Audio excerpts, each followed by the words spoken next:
Recently, a headline caught my attention. Today's millennials are spending more money on this one thing per month than they are on their savings. That one thing? Coffee. Now, this stayed with me for two reasons. The first, I think I need to reassess my own consumption habits. And the second, I'm a cultural historian, and I focus on consumer behavior in Scotland in the 17th century. This was the period of time in which exotic goods, like coffee, were becoming more accessible to wider segments of society. This headline also points to an important idea. Consumers make choices.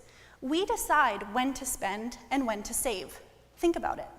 Every day, we make countless decisions regarding what to do with our hard-earned money. And more often than not, spending wins. Don't believe me? Last year, Statistics Canada found that the average Canadian household owes $1.67 for every single dollar of disposable income. While 350 years ago, on the other side of the Atlantic Ocean, there was a similar situation. My dissertation examines a basic and universally familiar unit of consumption, the household. Specifically, I look at the household belonging to John Clark, an upper-middle-class Scottish merchant who lived with his family just outside of Edinburgh. And I'm seeking to answer the question, what was the nature of Scottish consumption in the mid-17th century? In order to do this, I use records left by the Clarks, which detail what sorts of goods were acquired, why those goods were chosen, and where they came from. And what emerges is a micro-historical investigation into consumer behavior, which also connects the very small kingdom of Scotland with wider global trade networks. And so what I found is a Scottish family in the 1600s who were eating lemons and oranges from Spain and Portugal.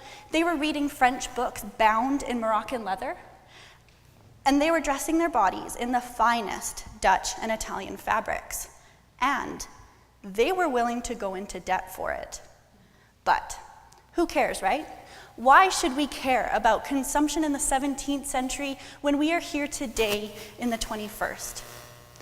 Because overwhelmingly, we are reminded of our own consumption. We're told we spend too much, we save too little. Modern consumption is conspicuous and on an unprecedented global level. But we need to be able to evaluate and understand these ideas and acknowledge that this isn't new. The Clarks sought new and novel goods from across the world, and they were willing to go into debt for it. Why? Because consumption is a fundamental part of any culture.